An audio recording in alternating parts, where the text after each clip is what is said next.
With 7 Days to Die's newest update right around the corner, I thought I would come and talk to you guys about what we can expect from Storm's Brewing update. Let's get into it.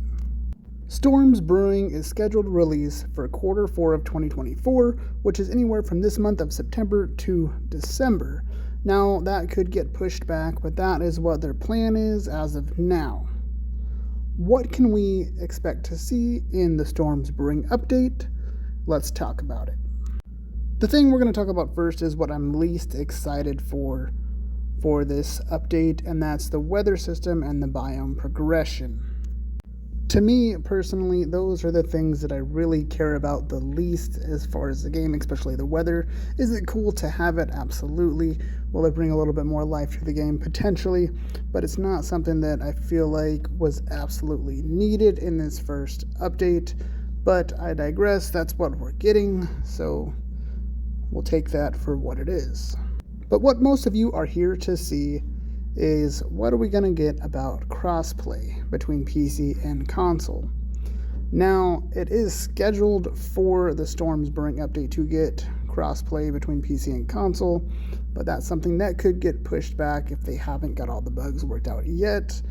I am hopeful that it will happen in this update, but I'm not going to hold my breath because anything can happen, and until I hear it for sure, that's their plan, but anything can happen in the 7 Days to Die Fun Pimps world.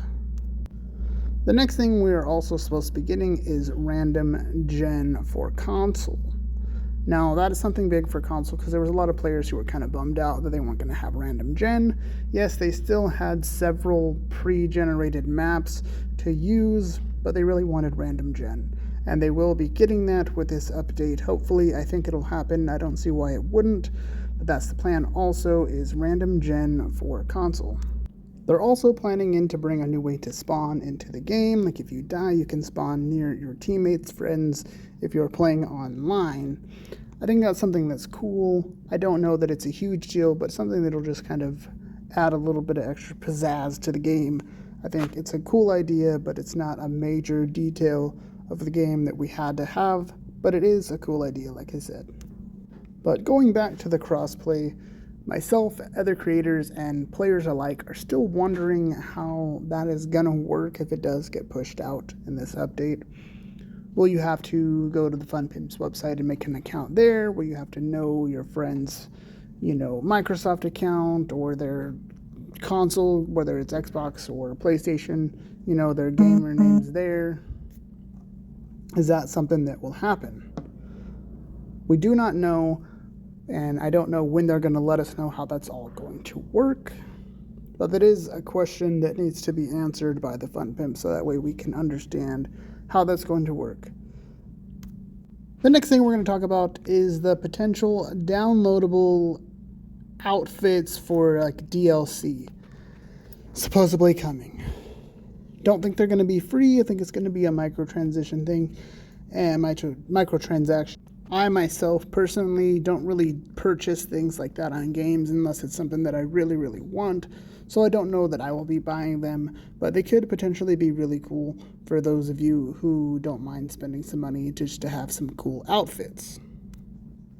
Unfortunately, this is not the update where we will be getting bandits. That's supposedly going to be coming on the next update that will be happening in 2025. That's what most people are most excited for, is the bandits. I myself think it's going to be a really cool idea, and I think it's going to bring a lot more life to the game. It sucks that it's still a ways away, but I feel like that is the thing that people are most excited for, other than the story mode.